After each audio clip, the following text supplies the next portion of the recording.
Welcome to Bold Conscious Connections. My name is Raju Panjwani and I'm a certified leadership coach. And I'm Trisha Ramos, a certified high performance coach. Together, we help business leaders redefine success on their terms to create more space and energy so that they live impactful lives. Everyone wants to be seen, heard, and understood. So, at a deeper level, we know that the collective consciousness is important to raise in this world, and leaders who are influencers can make that difference. We, in our coaching programs, teach people how to focus on the interconnectedness, heart-centeredness, and growth from within. And this is what this podcast will be about. So stay tuned and subscribe to wherever you listen to podcasts. Talk to you very soon. Arie, welcome back. Oh my God, I think our previous session inspired everybody to have you come back to us and continue our conversation. It's just been amazing to talk to you. Yes, we're so excited to have you back to talk to us today about death. It's a pleasure being here. Thank you for having me back. Delightful. I know that as a topic, death as a topic is not, people in general think of it as morbid, and you're going to dive into why this is not something one cannot deal with, of course, because death is one thing that's inevitable. So perhaps we could just have you talk about what is it when you think of death? So I personally have dealt with death at a young age, losing my father when I was young, very close and beloved relatives, a child. So death for me has been, on a personal level, very present in my life. And so the trigger point for me was understanding its terminal nature to the personality. And somehow how I felt about that terminal nature didn't reconcile with what I thought. I was under the scientific, logical, rational mindset at the time that we are here, we live, and we're gone. But something just didn't allow me to accept that as conclusive. I was curious and I was motivated. And that insatiable curiosity and motivation led me to dig and discover. So fast forward several decades, and today, thinking of death for me is a very large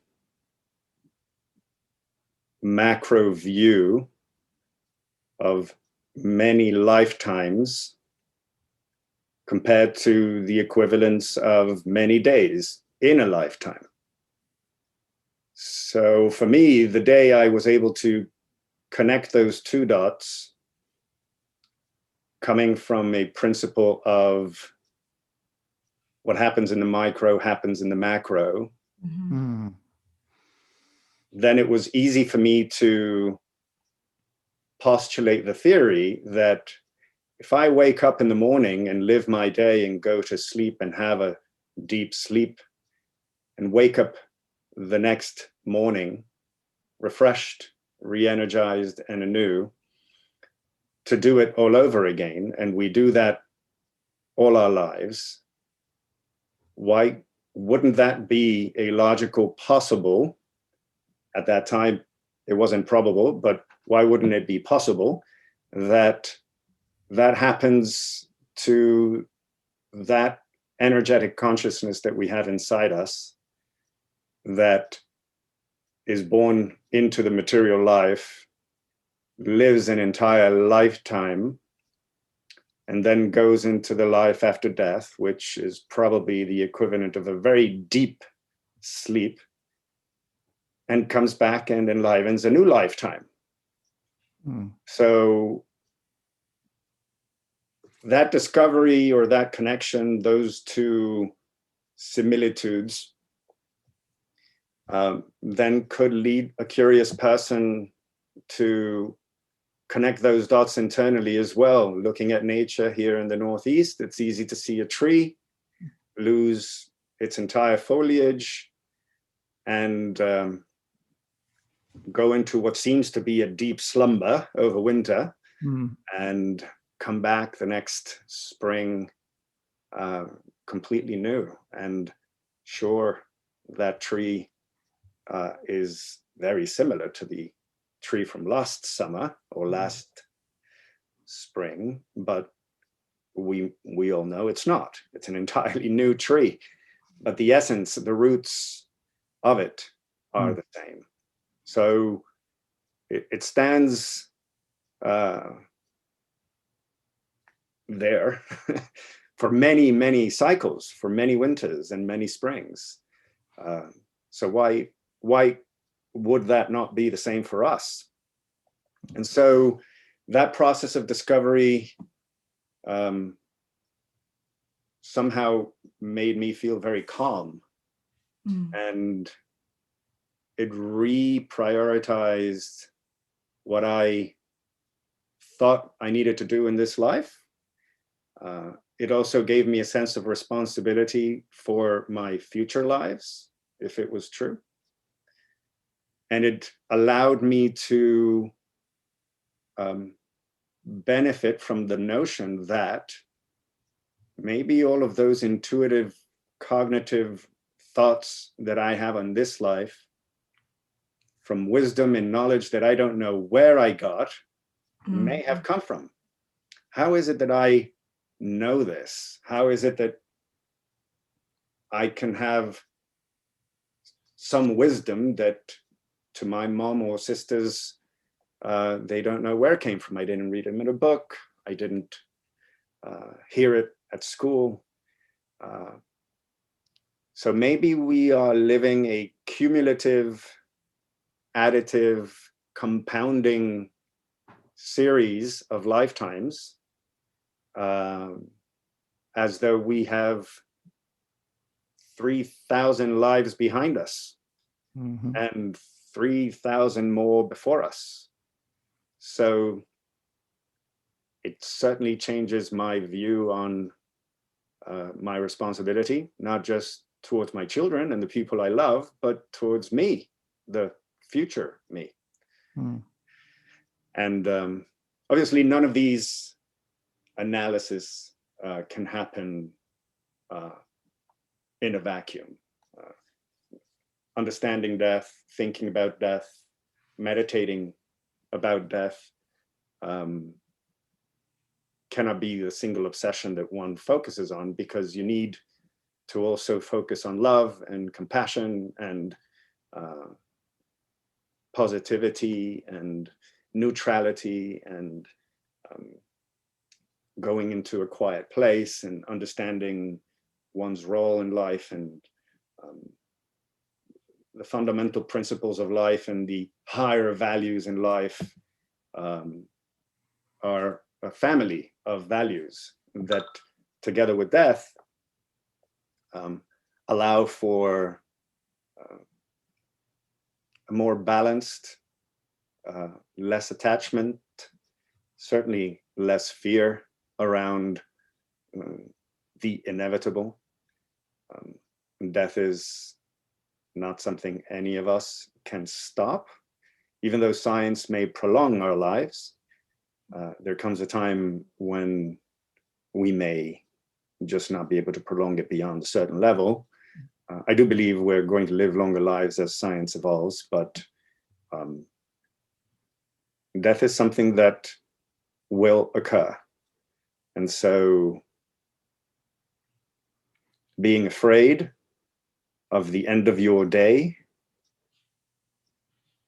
doesn't really quite make a lot of sense. I actually rejoice going to sleep and wondering what dreams I might have, and wake up the next morning knowing that all of that wisdom that I gathered throughout the day is going to be processed and compounded and added to my next day. So what if we had the same mentality for our future lives? I want to pause you for a second because there was just so much there. And I just want to take a breath into all of that, all of those ideas.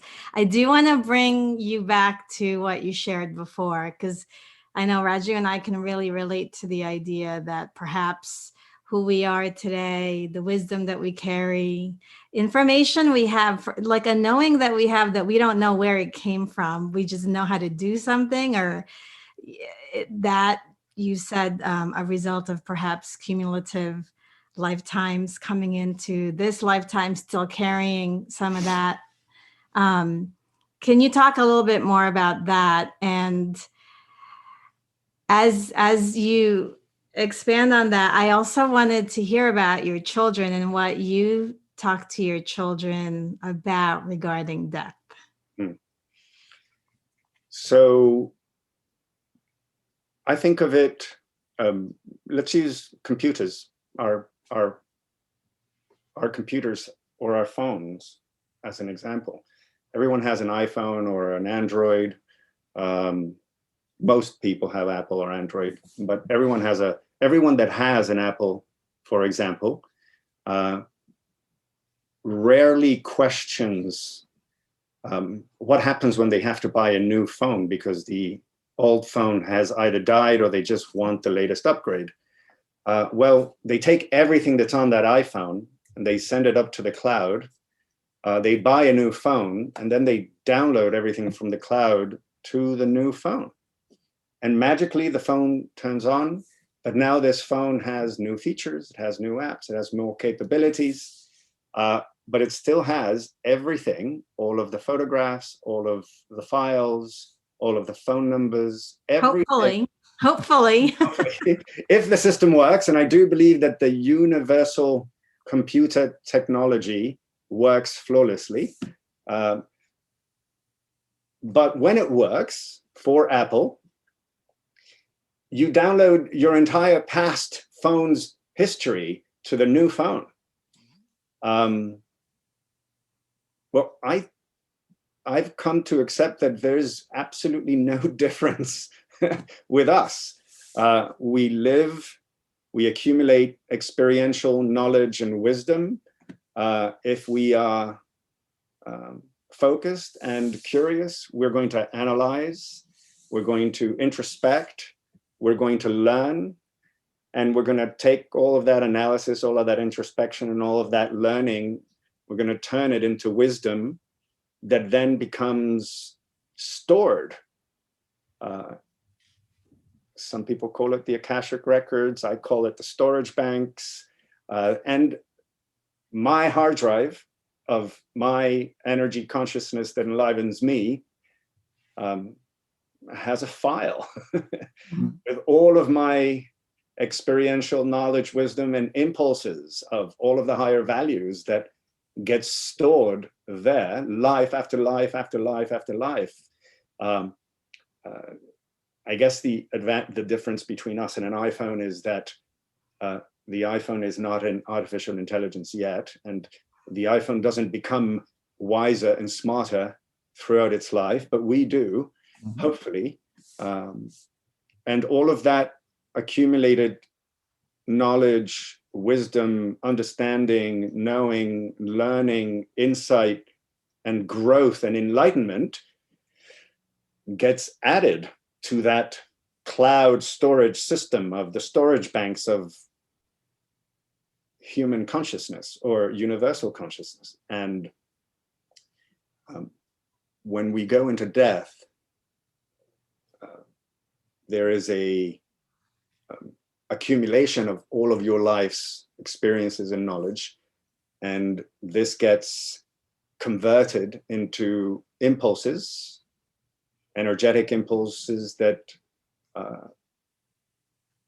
comprise all of the higher values of universal love, which is the principle of all principles. And that individual consciousness block becomes a little bit brighter, a little bit more enlightened than it was before. And then a new life comes, and your slot in the seemingly eternal process of becoming is your turn. And that connection between a physical being and that consciousness block is reunited, and there's a download that takes place of all of that which is in that consciousness block is available to us, but not through our conscious mind. It is deeply stored in our deep unconscious and subconscious, which only meditation can unlock. So as a logical, rational, spiritual person, I can make the connection that the universe is just one massive, powerful, organic consciousness technology that creates the opportunity for enlightenment for eternity, for itself and all of that which is inside it. The ultimate, most fundamental, basic, and absolutely inevitable reason for life is to evolve. Mm-hmm. There is nothing else to do. And so when it comes to coming and the previous lives and the future lives, what do you want to put in that consciousness block of yours for your future use? What is it that you want to bequeath, empower your future selves, not only in this lifetime, but for all the other lifetimes? I'm sure that a bunch of Netflix movies don't add much value. And I'm certain that learning how to beat your opponents at poker may add a little bit of value, but maybe not the highest value. Maybe there are different levels of enlightenment, and all values are valuable. But if you thought that this was so, perhaps humanity might make different choices about what they want to inherit their future selves.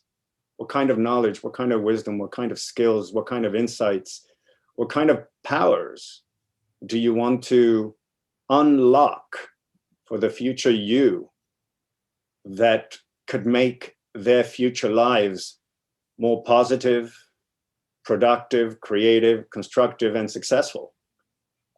So it almost is incumbent upon us, it behooves us to take a more responsible approach towards the future us, not just for the benefit of accumulating material wealth and comfort in this lifetime, but to acquire the knowledge, the skills, the wisdom, and whatever kind of superpowers you can acquire in this lifetime.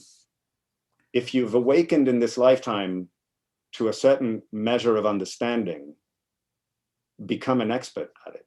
Go deep. Are you saying, Arie, that explains why maybe other people in your life, when you were younger, don't have that recognition because of their own path that they were on, and you somehow did? Many things. An enlightened individual in a previous life is unlikely to not be an enlightened individual in this lifetime. Mm-hmm.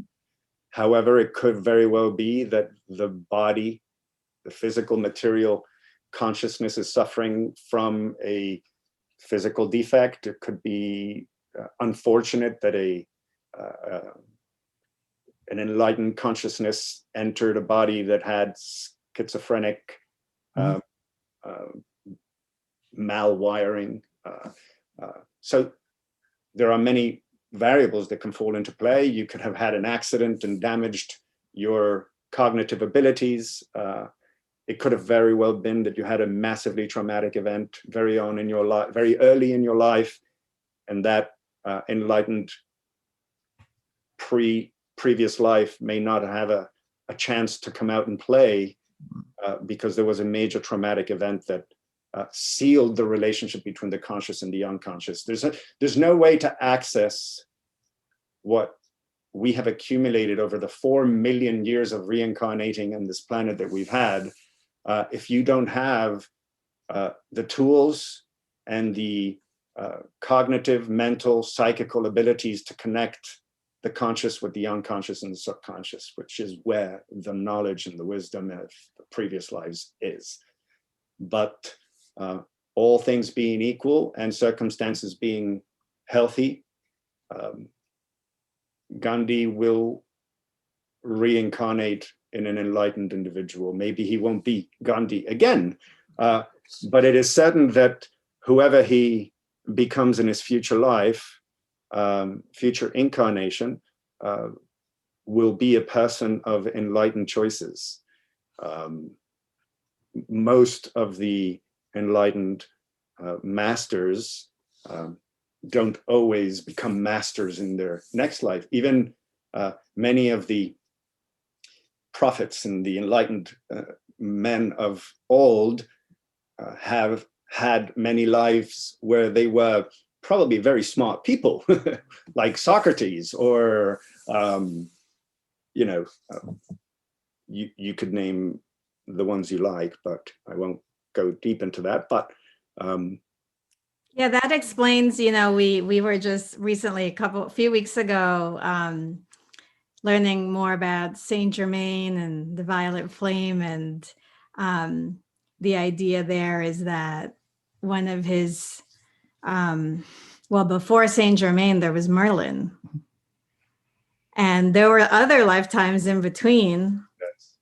And eventually, so that what you're saying certainly supports the idea, present in all these ancient texts about ascension. And, if you believe in the ascended masters, that's what they're saying as well. I have a question about, since you brought up Gandhi, some of the stuff from my culture, but before that, you want to answer the question she asked you about, how do you speak with your children about death? So I talk to my children about death at least once or twice a month. COVID obviously has turned it into a almost daily thing. So for me, it has been an opportunity to go much deeper than I would have probably had. So in a very sad way, COVID has given me the opportunity of compressing 10 years of death talks with my kids in 2. So I'm sadly grateful to something terrible for the silver lining it has provided. But I do talk to my kids about death and constantly help them to think in a manner that helps them connect the dots by themselves. And children are different. My daughter is 14, my son is 10, and I expected my daughter to have far more insightful comments and questions than my son. But it was my son, the one who shocked and surprised me at bedtime when he said to me, "So now that I'm going to sleep, this is probably what's going to happen when I die." And I said, "That's exactly what I said." But for you to connect the dots and discover if that's true. So I always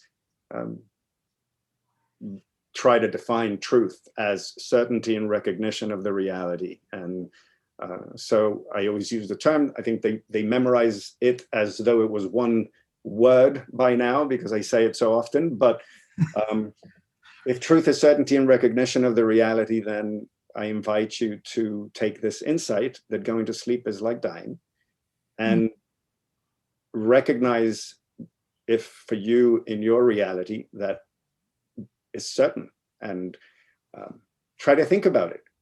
And when you wake up the next morning, imagine that you're a completely new person and see what happens. And so those conversations obviously playful. I try to keep them positive, always. And if it's a very sad conversation, I try to keep it neutral. Mm-hmm. So not to belittle the sadness, but neutralizing the negative is more effective than converting the negative into positive. And looking at the positive from something neutral is always more effective than leaving it in neutral. And neutralizing the positive is also always better than adding more positive to positivity, lest you become a Pollyanna or a or a person detached from reality. So I always try to use a neutral, positive, equalized approach. I remember you talking about that in the last episode. You referred to it as grounding the positive, which is so important because it's, for me, it's the grounding of something positive that allows for you to sustain the positivity and not perhaps go into self-sabotage, right? So I love that you're bringing that back up now. I think of it as the kite that can fly ever higher. If it didn't have someone holding that kite string on the ground, the kite would just fly away and away and away and lose its tether to reality. So excess negativity is destructive. Excess positivity can be harmful. So yeah, with my kids, it's more playful, anecdotal, metaphorical. I try to use a lot of metaphors, very, very, very useful for talking to kids about death. Anecdotal, very, very helpful. My son likes more science talk. My daughter likes more images. So you kind of have to discover your child's language. But it certainly is creeping into my kid's life, the idea that death is not so bad. It's sad for us who remain behind, but not for them, because they are evolving. It's a sign of you've graduated this class. Now it's time to get a new car. It's time to get a new iPhone. It's so important, though, the lesson that you're teaching them, that every day is a new day. Today, every morning you wake up, you're a new person.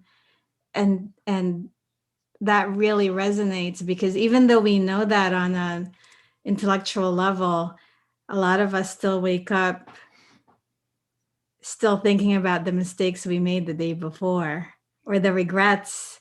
And I think if children learn an idea like that early on, then perhaps there would be less judgment and more compassion moving forward. It's more realistic. It's more pragmatic. Ignoring the inevitable robs a person of the truth. Changes and in some way skews one's choices. This idea that death is a bad thing is no more harmful than coming up with fantastical stories and lies to help yourself have a happy life. Right. The truth has its place. How you say the truth also has its place. But the truth is the ultimate equalizer. So we may as well accept the whole story and frame it in terms of our choices accordingly, not just start the race, we'll see when the finish line gets there. Well, everybody's finish line is in a different place. So I was going to ask you, you're wearing that Om, so it reminds me of the Indian the oldest civilization, as they claim. So all these yogis and all these, folks that were sages who wrote all sorts of things in the form of sutras and Puranas and Vedic heritage that we have. They bring the moment of death to an exhale and life to inhale. And life is but a series of these inhales and exhales. Not that you ever look at life that way, but if you take the incarnation and reincarnation as an earlier metaphor, you were describing trees or your soul, it doesn't matter what your spirit takes in the form of this life. Sometimes people, babies die because of whatever reasons in this life, but they carry on. The soul carries on. That's the belief. And then you say, well, you're inhaling and exhaling every moment. You're inhaling life and exhaling death. Do you have any? Does that resonate for you at all, or does this? I think everything, and I mean everything, is a cycle. Mm-hmm. Heartbeat is a cycle. Breath is a cycle. Frequencies are cycles. The waking up, having your day, going to sleep, and waking up again is a cycle. The seasons are cycles. The markets are cyclical. Empires are cyclical. Though the planet rotates in a circle around the Earth, our galaxy does the same. Our entire solar system rotates around the galaxy. The galaxy is rotating around some kind of orbital path. There is absolutely nothing in creation itself that can escape the cyclicality of things, any more than we can escape causality, any more than we can escape duality, and any more than we can escape any of the fundamental absolute laws that govern creation itself. Cycles are a part of that. When you listen to music, you're listening to cycles. Yep. Cycles in rhythm, in tempo, in beat, in frequency, vibrations. Sound is cyclical, breath is cyclical, thoughts are cyclical.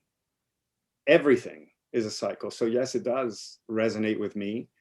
And if you take that concept, that which is found in the small, in the very small, is also found in the large and the very large, then you can rest assured that you will find those cycles in the very, very large and in the very, very small too. Mm-hmm. The ebb and the flood of the ocean is cyclical. The process of being born, living, and dying is cyclical. There is nothing that escapes the cycle. What is the name of that movie? Not that movie, that play, Lion King, The Cycle of Life. Hakuna Matata. So yeah, cycles. Cycle is everything. I mean, I know this is probably not lost on at least half of the population, but maybe to the other half, they should get a wake-up call. There is no more evident and amazing embodiment of that cycle than women. Mm. Women are the incarnation of life cycle. Mm. And they are a living, walking, cyclical, life-giving entity. And I don't know where man lost its way that they forgot to honor that. So that's beautiful. Thank you. Yeah. So we bring this to our audience and our clients who we believe that a lot of them are more awake and conscious. They recognize that life is beyond the five senses, and at least that recognition is important to open the gateway into the infinite possibilities, right? Yes. So when it comes to, we talk about self-mastery, and that, for us individually, Tricia and I've gone through our, near-death experiences. So you recognize that for us, it's motivating to wake up in the morning and feel like there's, we're here to make an impact. As you're here for a short time. So, fear of death is on one side, but the flip side is what motivates you to get up and move with full gusto, right? So, what do you have to say to our audience who knows that there is more, but what should they do not to live in that fear in the moment, that they might not wake up in the morning or anything can happen in the day? We're creatures of habit, and I think the more we allow ourselves to contemplate and to meditate on death, the more we will be able to accept and integrate death into our lives. I'm not advising and recommending that anybody obsess over death, because then that will lead to the wrong end result. And I mean wrong relatively. I mean to say it won't produce a positive outcome. It will probably produce some kind of destructive outcome. Mm-hmm. But to integrate death into your daily practice, meditatively, and your thoughts, can change not only your lack of understanding, but it will probably dissolve your fear and your anxiety. Not only when the time comes that you will die, yes, you can die suddenly. Mm-hmm. Yes, you could die very fast. But that is not necessarily the norm. Most people die over a certain period of time, whether that be 10 days, 3 months, a year or two.